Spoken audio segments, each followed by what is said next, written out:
Hoy ponemos voz a una mujer que luchó contra la meningitis meningocócica y salió victoriosa, aunque ni ella ni su familia olvidan el calvario que supuso el proceso. Estoy muy feliz de poder contar con Lucía hoy y escuchar su historia. Hola a todos, bienvenidos al nuevo podcast de Nadie como Mamá. Un podcast dedicado a todas las mamás y futuras mamás, donde podrás encontrar información que comienza en el deseo de ser madre, embarazo, parto, posparto y crianza de nuestros peques. Un podcast que puedes escuchar en iVoox, Spreaker, Spotify, Apple Podcast y Google Podcast. Lucía, muchísimas gracias por aceptar grabar este podcast y estrenar una nueva sección en esta temporada que se llama De Mujer a Mujer, donde vamos a escuchar relatos desde la propia voz de sus protagonistas. El objetivo es ayudar y dar fuerzas a personas que se pueden encontrar en esa misma situación. En este caso, padres de niños con enfermedades graves, ingresos prolongados, momentos de incertidumbre de cómo evolucionará, si esto saldrá bien o no saldrá bien. También es importante para que nos mentalicemos de que hay enfermedades que a día de hoy se pueden prevenir, como es el caso de la meningitis. Lucía, muchísimas gracias por no dudar en aceptar mi invitación. ¿Qué tal, Yolanda? Nada, encantada. Muchísimas gracias a ti y un placer estar contigo. Lucía tenía 6 años cuando comenzó con un proceso de fiebre alta, dolor de oídos, cansancio generalizado. Después de muchas idas y venidas, el ojo clínico de su madre, sanitaria de profesión, hizo que revisasen a Lucía en el hospital en el que trabajaba su madre y mediante una punción lumbar se confirmaron los malos augurios. En ese momento el mundo se paró para la familia de Lucía. Imagínate, tu hija sana hasta ese momento padece una de las enfermedades definidas por los especialistas como terrible, temible y devastadora. No en número de casos, pero sí en letalidad y secuelas graves permanentes en las personas que tienen la mala suerte de padecerla. A día de hoy, por desgracia, la gravedad de una enfermedad no es motivo suficiente para incluir en el calendario vacunal de toda España las 2 vacunas con las que cubrimos 5 de los serogrupos que más enfermedad meningocócica invasiva provocan, que son los serogrupos A, B, C, W e Y, algo que parece inexplicable. Si no atendemos a otros aspectos, más que a las consideraciones puramente economistas, es fácil de entender que las valoraciones convencionales de coste-utilidad, que es coste por años de vida ajustados a la calidad o AVAC, realizadas para vacunas de meningococo por la Agencia de Evaluación de Tecnologías Sanitarias del Sistema Nacional de Salud, resulten desfavorables, dificultando la inclusión de las mismas en el calendario vacunal sistemático infantil español. Ahora bien, no hay que olvidar que dichas valoraciones incluyen aspectos subjetivos que pueden ser medidos de forma variable y que son muy sensibles a las situaciones de incertidumbre. La cuestión cambia cuando nos ponemos en el papel del paciente que sufre la enfermedad, de su familia, lo que supone en gastos hospitalarios un ingreso en UCI prolongado, lo que supone para una familia el ingreso prolongado de un hijo y sus posibles secuelas de por vida si las tiene. Es una enfermedad que se presenta clínicamente de forma inespecífica, genera pánico en la población y en el personal sanitario porque puede matar en horas a individuos sanos. Y finalmente, aunque se actúe con premura y siguiendo protocolos actualizados, los modernos cuidados intensivos pediátricos no consiguen la supervivencia de todos los casos, como pasó hace un año con un bebé de 4 meses en el Hospital de Cruces. Por eso seguiremos alzando la voz para compartir casos como el de Lucía. Lucía, ¿qué recuerdas de aquellas primeras 72 horas en las que tu vida pendió de un hilo después del diagnóstico? ¿Fuiste consciente de la gravedad de la situación o han sido tus padres los que a posteriori te han contado esas primeras horas? Sí, pues yo recordar, la verdad es que no, te diría que recuerdo algo por todo lo que hemos hablado con mis padres, todo lo que me han contado, porque este es un tema, pues que al final de pequeña yo lo viví, que también mi familia. Pero es verdad que yo no me acuerdo realmente de ello. Yo tenía 6 años solo y al final, con 6 años muchas veces eres muy pequeña y eres un poco inocente, ¿no? Y no te acuerdas. Entonces yo hay a veces que ya no sé si de cosas me acuerdo o es que de tanto que me las han contado creo que me acuerdo de ello. Pero al final mis padres han sido ellos los que bueno, pues eso, a posteriori me han contado todo, cómo fueron esas primeras horas. Siempre me han contado todo, esto es muy importante porque es verdad que yo les he ido preguntando muchas preguntas que tenía pues cuando ya igual me hacía un poco mayor, ¿no? Y tenía pues preguntas sobre este tipo de enfermedad o, joder, pues el estar cerca de la muerte, porque yo realmente estuve ahí entre la vida y la muerte. Y bueno, siempre me han contestado de forma natural y lo que, vamos, la verdad. Yo tenía, con 6 añitos, mi madre siempre me ha dicho que yo en ese momento es que no quería ni hablar, me encontraba tan mal que yo quería estar con los ojos cerrados y súper tranquila, no quería hacer caso a nada y estar como en mi mundo metida porque estaba, pues eso, tan malita que no tenía fuerzas para nada. Madre mía, me recuerdas, te estaba escuchando y me estaba acordando cosas que cuenta mi madre sobre mi hermano tuvo un aneurisma cerebral y por un traumatismo en la cabeza y era un niño muy movido y lo que me cuentas es exactamente lo mismo, ¿no? Mi hermano no quería más que estar en la cama a oscuras, no quería nada y mi madre no hacía más que decir, por favor, que esto no es normal, que este niño, no, pues no tiene fiebre, si está bien, y no, este niño no está bien, o sea, para que no quiera estar ahí. Y lo que tú dices, ¿no? También la inocencia de los niños, qué maravillosa, ¿no? Bueno, que gracias a Dios tampoco fuiste consciente de la gravedad en ese momento, ¿no? Que luego, pero bueno, supondrás que el agobio para tus padres esas primeras 72 horas cuando salen y te dicen que no sabes si tu hijo va a sobrevivir o no, eso es espeluznante, ¿no? Total, eso para mis padres la verdad fue muy chocante. Fueron unos momentos como cruciales, ¿no? O sea, al final que un médico te transmita, oye, vamos a esperar 72 horas para ver cómo evoluciona, porque esto no sabemos cómo va a salir. Joder, pues con 6 años y bueno, que dijeron que seguramente de ahí saldría con varias secuelas, que me podían quedar lesiones cerebrales, sordera, problemas al andar, o sea, eran muchos problemas y de repente que te venga eso de golpe fue bastante duro para ellos.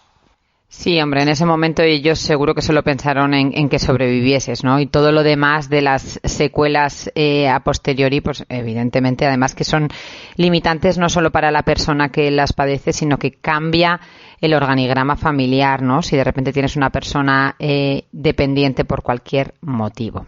Pero bueno, cuéntame, ¿qué recuerdo tienes de la hospitalización? Sabes que en los últimos años varias fundaciones trabajan para que los hospitales parezcan menos hospitales desde los ojos de un niño. Así que me gustaría saber que me cuentes un poco qué recuerdos tienes de tu larga estancia, si tenías esa sensación de hospital o aunque hace años, bueno, pues había cosas que te recordaban un poco a que eras niña y que también te apetecía jugar, ¿no? Justo.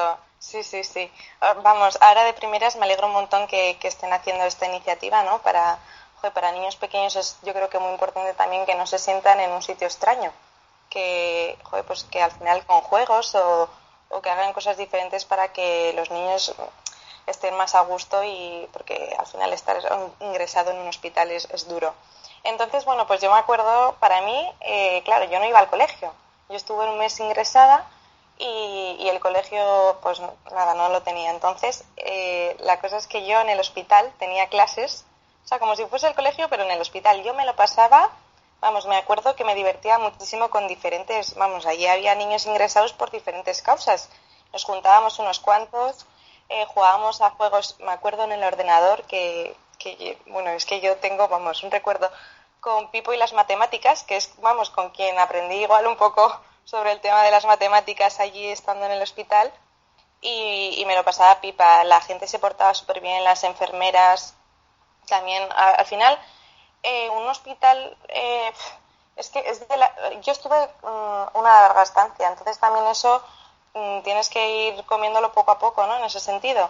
Y las enfermeras se portaron genial conmigo, me dieron corticoide, entonces yo tenía muchísima hambre. Y les pedía pues para desayunar que me trajeran galletas María y siempre me traían varios paquetes o bueno, en las comidas si me ponían huevos con patatas pues yo les pedía que me trajeran los 2 huevos y no sé, en realidad se han portado genial conmigo y las clases y todo lo que hacía allí, vamos, que no echaba de menos como tal el colegio, ¿no? Porque como ya lo tenía en el hospital, vamos, me lo pasaba de verdad que tenía muchísima ilusión.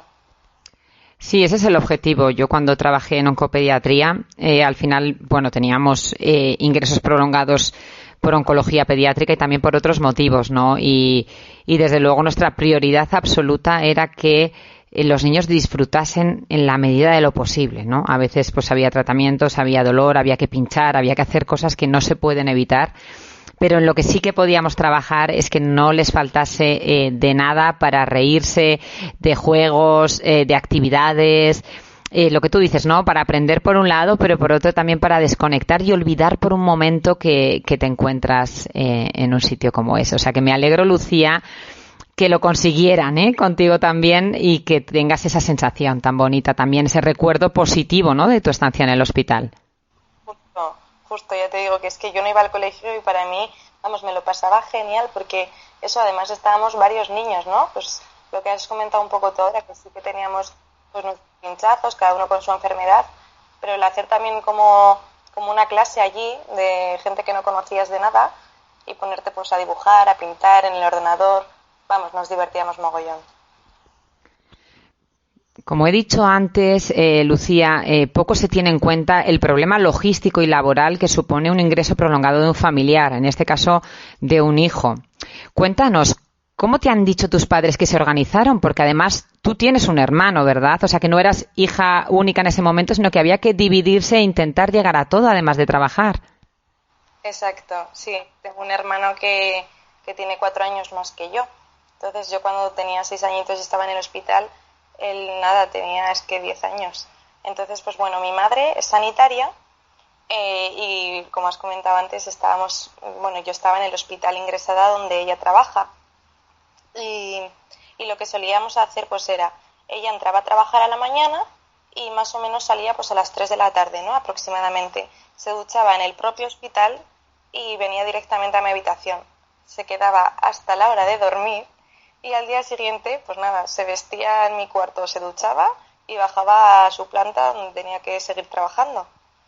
Y a la vez, pues bueno, claro, esto lo hacía mi madre que estaba en el hospital, pero claro, en ese sentido tenía un hermano. ¿Y qué pasaba con mi hermano, no? ¿Quién estaba con él?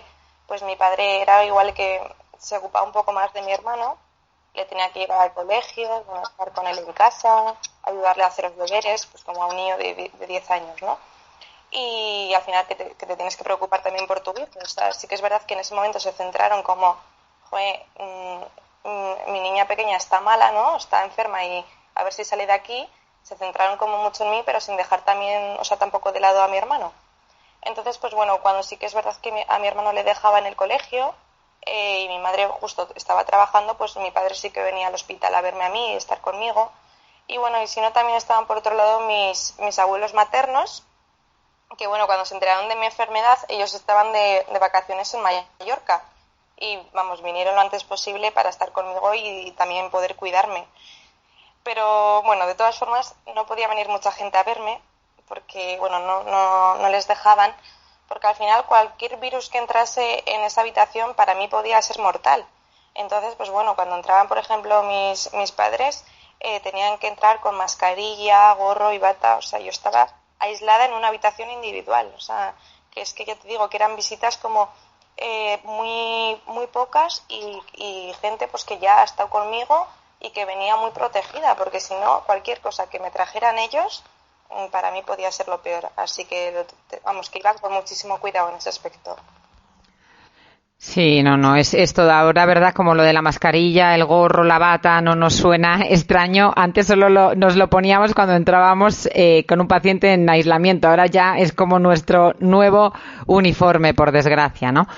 Pero sí que es verdad, Lucía, que es además de la carga emocional de tener a un hijo o de un diagnóstico negativo en un hijo, es la carga o la sobrecarga que supone el seguir trabajando, el intentar cubrir al máximo todo lo que puedas con ese niño.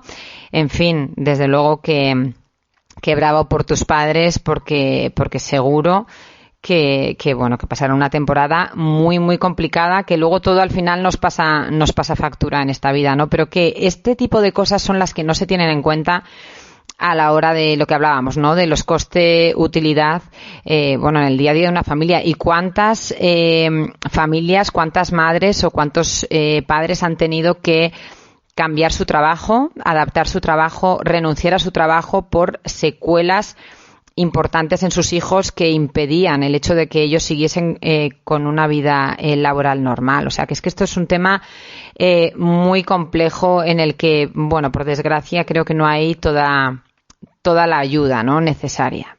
Pero bueno, seguiremos luchando y dando voz, Lucía, para que se vean, casos como el tuyo, que encima es con final feliz, que no siempre es así, ni con la meningitis, ni con otro tipo de enfermedad. Pero bueno, pues hay que luchar y hay que hacer todo lo posible para reducir, ¿no?, la probabilidad, sin duda. Pero ahora cuéntame, Lucía, tras un mes ingresada, 72 horas entre la vida y la muerte, llega el momento de volver a casa, pero algo truncó lo que debía ser una vuelta a la normalidad para toda la familia. ¿Qué pasó cuando parecía que la pesadilla estaba llegando a su fin? Sí, estuve un mes ingresada y me pusieron antibiótico por vía oral para así ya poder irme a casa tranquila. Pero al cabo de una semana volví a sentir un dolor, pero no era el mismo dolor que sentía con la meningitis, era como diferente. Y bueno, yo, de lo que me han contado, me acuerdo que me tiré al suelo del dolor, o sea, llorando, porque me dolía la cabeza, que era como, es que me va a explotar la cabeza, me duele mogollón. Y nada, tuve que volver al hospital y otra vez un poco luchar contra mi cuerpo y una enfermedad más, ¿no? Que lo que yo tenía era un absceso cerebral.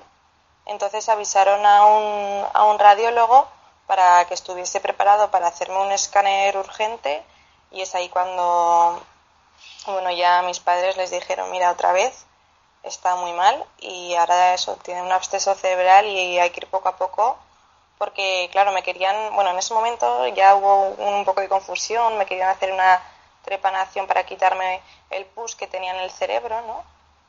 Luego mis padres pues sabían que era una operación muy peligrosa, entonces no querían hacer nada y que sabían cómo, mi madre también es sanitaria, tenía mucho contacto con gente del hospital, entonces iban viendo a ver qué soluciones se podían tomar y vieron que se podía ir resolviendo sin que me interviniese en ese momento, aunque sí que es verdad que tuve que estar en la UCI.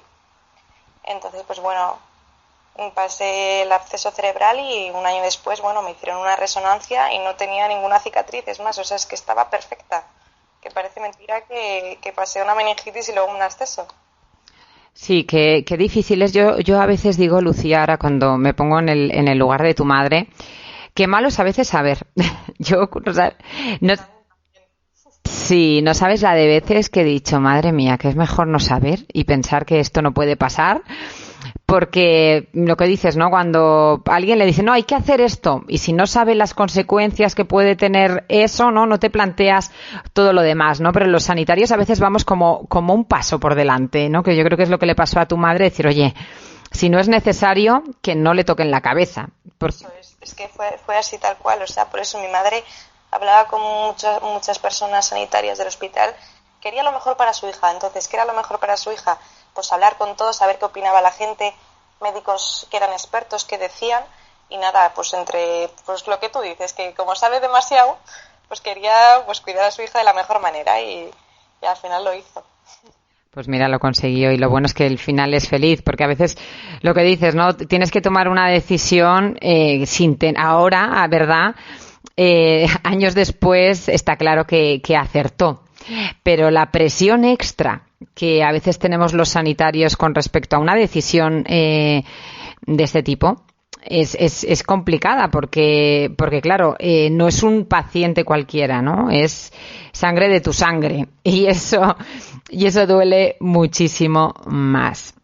Lucía, me gustaría que compartas con todas las personas que nos están escuchando o que te van a escuchar qué tatareaba tu madre para tranquilizarte mientras te hacían el escáner. Yo recuerdo esto, te cuento porque mi hija Leire tuvo un traumatismo craneoencefálico y le tuvimos que hacer un escáner de urgencia sin sedación, porque cuando se prevé que hay un daño, como era tu caso y como era el de mi hija, no está recomendada la sedación, pero tienes que conseguir que el niño en cuestión no se asuste con el escáner y que esté tranquilo y no se mueva.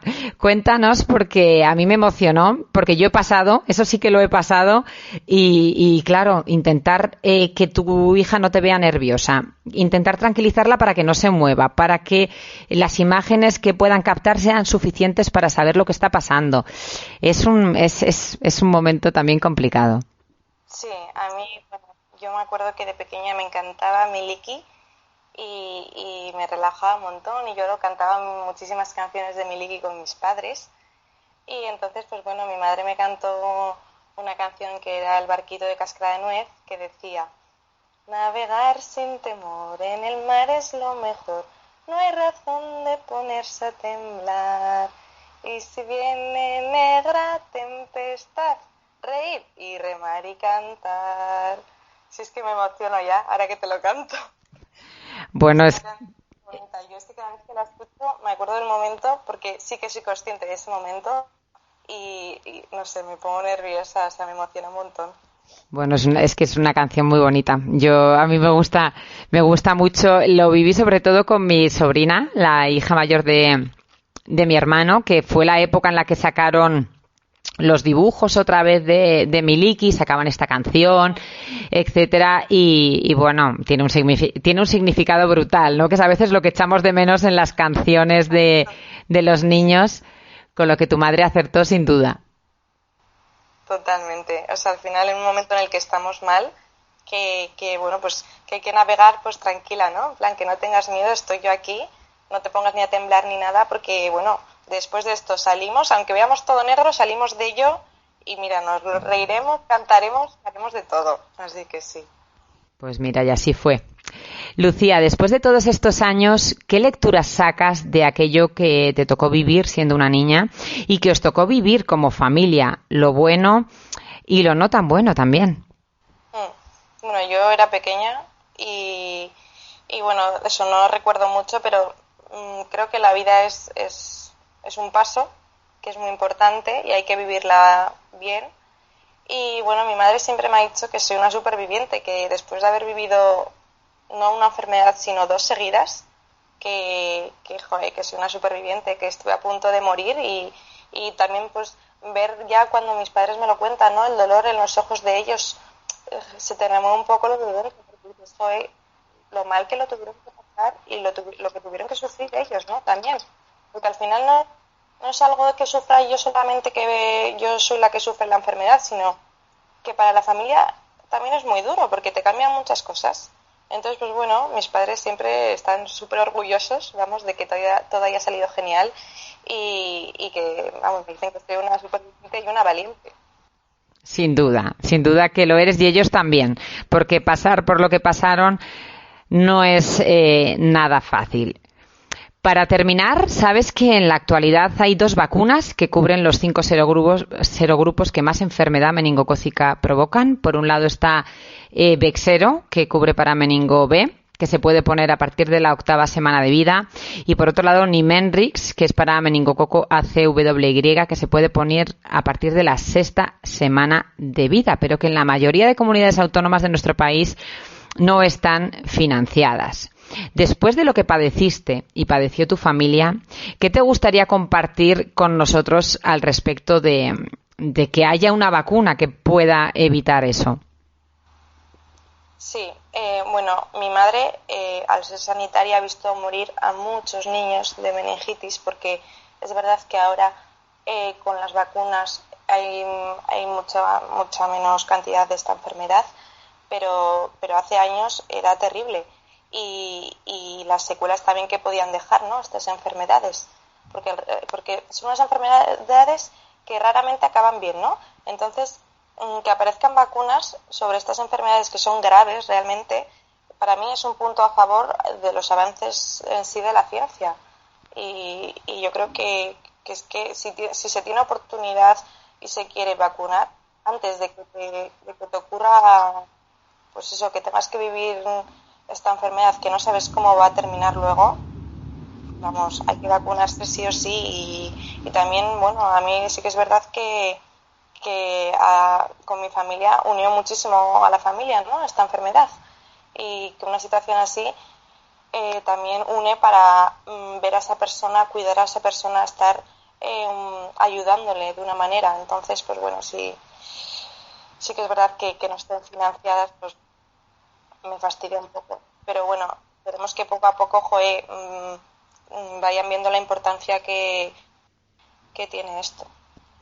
Sí, al final, bueno, pues el dinero es el dinero y sobre todo que los padres sepan que tienen esa oportunidad de la vacunación individual, que cada padre decida, pues que también hay vacunas no financiadas que están recomendadas y que a veces regalamos muchas cosas a los bebés o no sabemos qué regalar.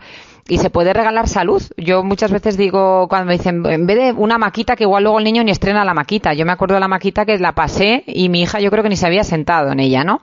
Digo, mira, pues regala salud, regala vale por una vacuna. En fin, eso sí que es un buen regalo, Lucía. Regalos, sin duda. Me parecería algo muy bonito. Me lo voy a apuntar yo para cuando tenga que hacer un próximo regalo.